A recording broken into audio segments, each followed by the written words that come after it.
So Alice Mwaniki is going to talk about accessing women's business financing, and she is our keynote speaker for the day. Ladies and gentlemen, let's clap, put our hands together for our guest speaker for the day.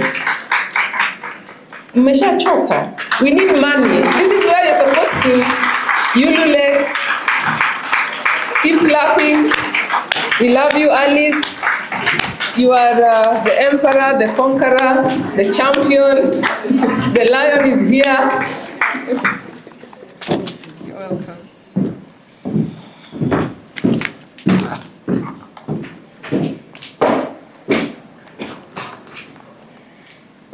Wow. I wonder if height is, I appreciate my height, by the way. But I also accept sometimes it does become at a disadvantage. So, good morning, ladies. I think after three great ladies have spoken, three young ladies have challenged us, I've been given, this is a great challenge to be here and inspire the ladies I see today. I'm looking at very beautiful faces. I am honored and privileged to be in front of you to discuss financing, financial wellness. I know when we go back and check and Google and see what is financial wellness, you will get a lot of definitions.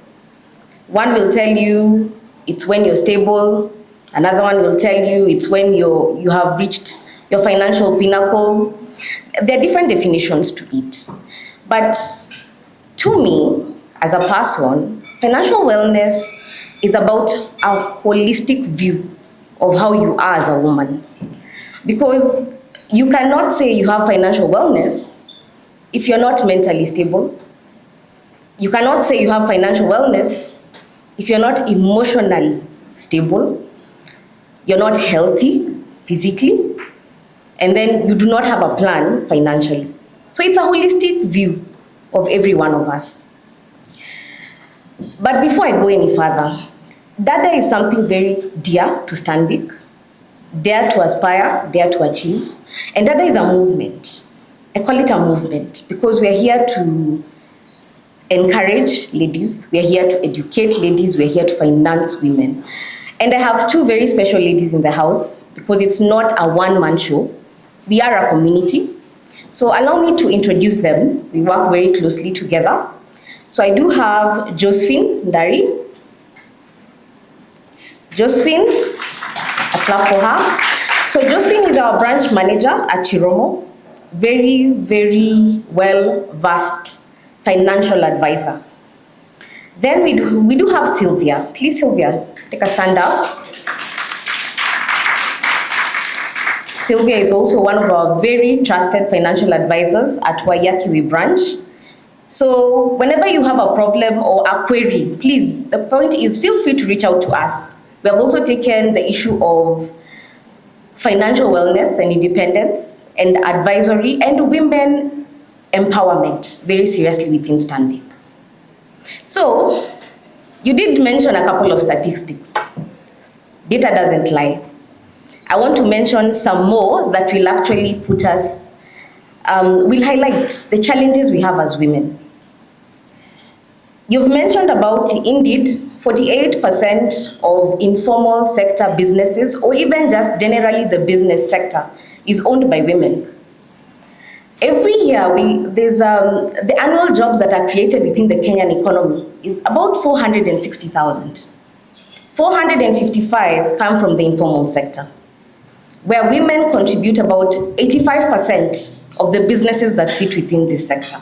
And that's why I call women a movement. However,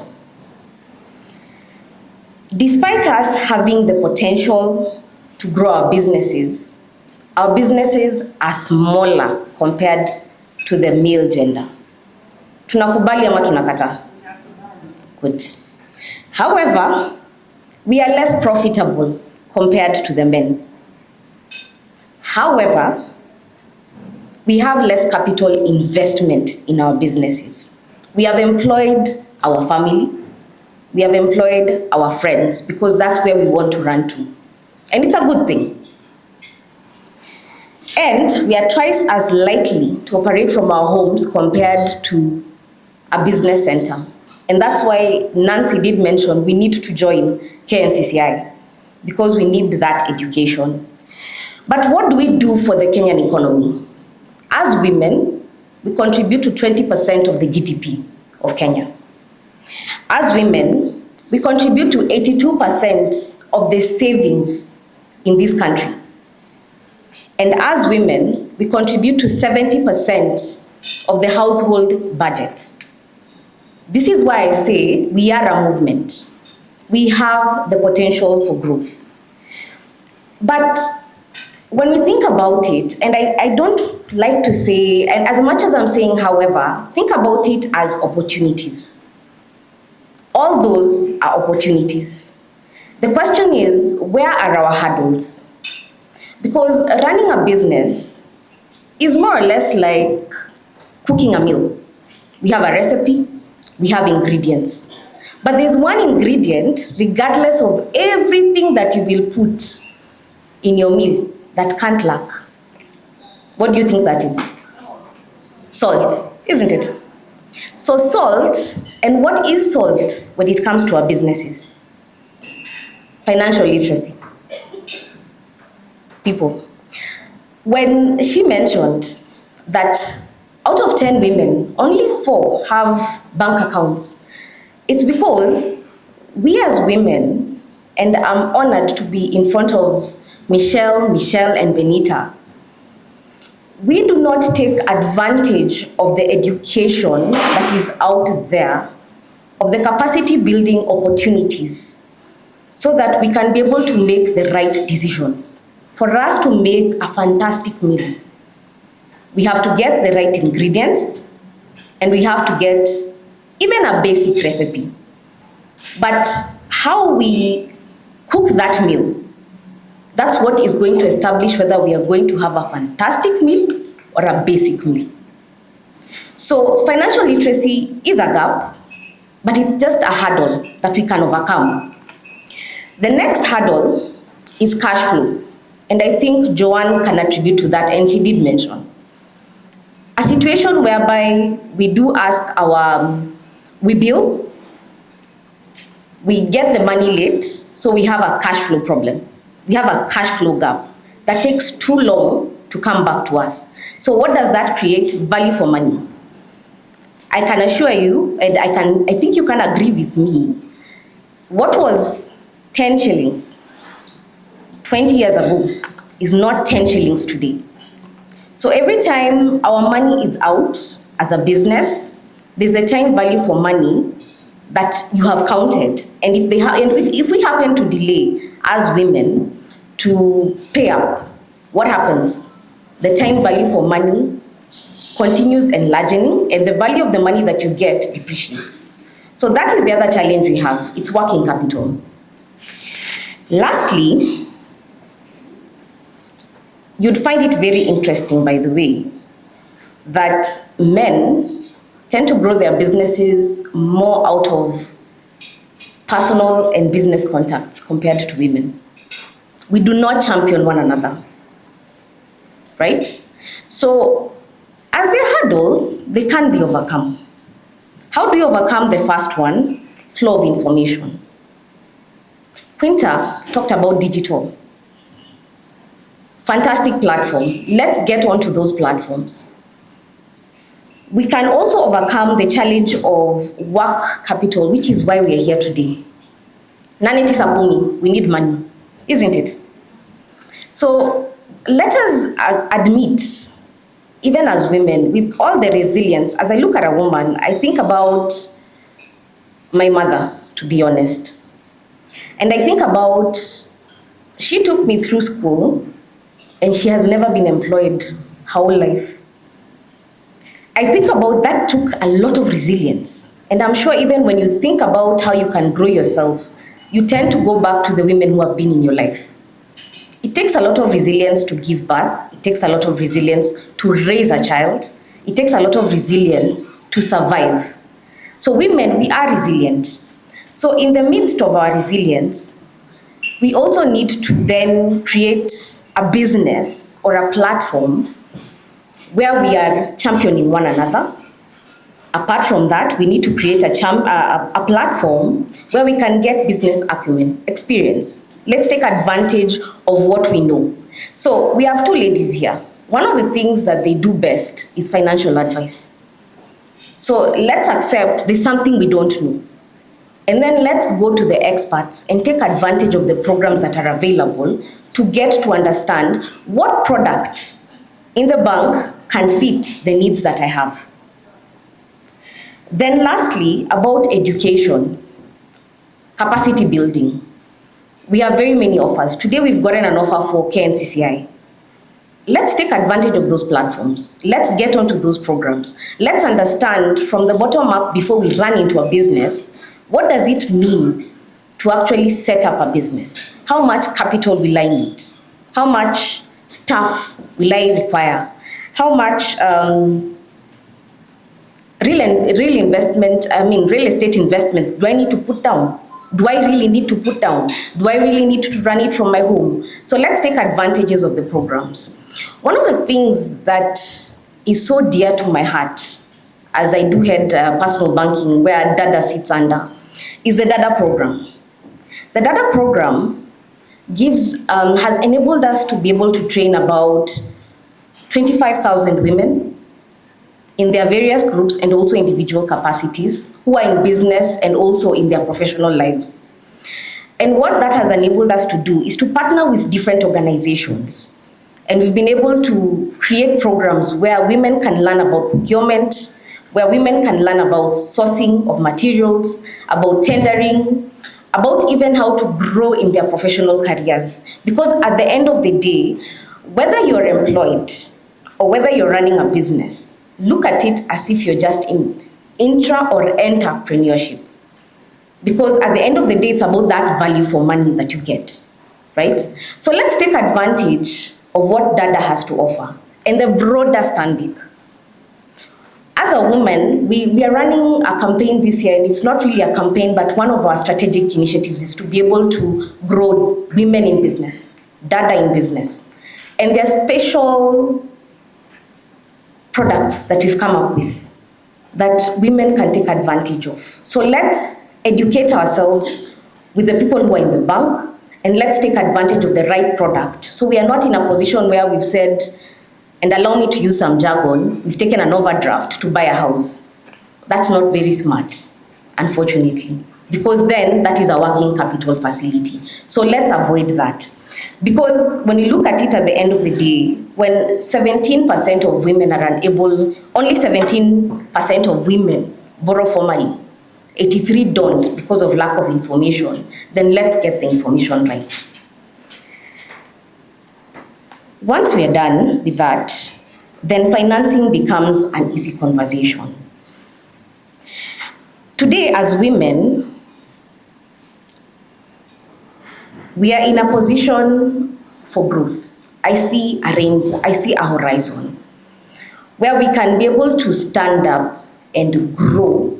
Just because we have certain hurdles, we can overcome those hurdles and get to that rainbow at the end. We can get to a position where we contribute 50% of the GDP.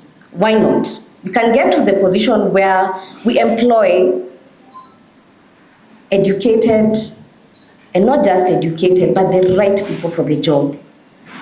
Just because they have the right tools, they have the right skill set, and they have gotten the correct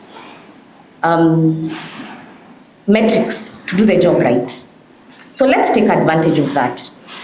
And when we do that, then what we can be able to also create, and we should not forget, when we talk about financial wellness, once you've talked about the 4 pillars, which is getting the short-term goals right, we've discussed that. That's budgeting. Getting the long-term goals right, you have established your business. Let's not forget about retirement planning. One of the things we can do for our girls today is be able to pass on the knowledge, the acumen that we have gotten. Just like Eunice, you've done, and it's so fantastic what you've done with Parents Integrated, because you've been able to pass on knowledge to the younger generation. So let's not be selfish. Let's pass on what has been passed on to us, and even more, and mentor the younger generation and leave a legacy for our children and for the community around. There are a couple of quotes that inspire me day by day, and I would like to read a couple of them. So I'll read a total of 4. And the first one is from Michelle Obama. She says, "You may not always have a comfortable life. You will not always be able to solve all of the world's problems at once, but don't ever underestimate the importance you can have, because history has shown us that courage can be contagious and hope can take a life of its own. We can make a difference." That's what that tells me, right? As you leave this event, what I would want us to look at is, let's look at the insights we've gotten from Joanne, from Nancy, from Eunice, from Stanbic, from myself, and I hope you've learned a few things. Let's look at the connections that we have gained. Let's look at the newfound empowerment that we have received. Let's remember, as Stanbic Bank, Dada, our commitment is to go beyond these 4 walls. Our commitment is to grow the women community. It's to empower the women community. It's to leave businesses that thrive. It's to leave a legacy. So the journey ahead is about resilience. The journey ahead is about breaking barriers.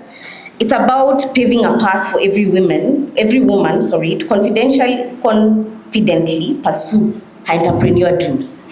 So we are here to walk that walk with you. I know Nancy has mentioned that we do take time to respond to emails, and I'll take that as a hurdle.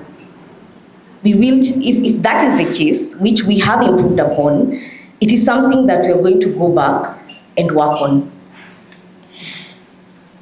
Another quote that lives with me, it says, "Everything is within your power and your power is within you." So let's not look at that other person to assist me sort out my problem, to assist me grow. Let's first start with me and then now go for support. So the power to grow, the power to break barriers is within ourselves. Then, a lady called Virginia said, "I learned to always take on things I'd never done before. Growth and comfort do not coexist." I like asking myself in my career, what is it that makes me uncomfortable? I need to be comfortable with being uncomfortable. Because when we become comfortable with being uncomfortable, we will always push ourselves to the next step. And lastly, if your dreams don't scare you, they're not big enough. Let's dream big. Dare to aspire. Let's dare to aspire. Then let's dare to achieve. As we live here today, my urge is, let's create ripples of empowerment in within our own personal lives, in within our own professional lives, in within our spheres, the people around us. You're part of a network of women that is designed for greatness.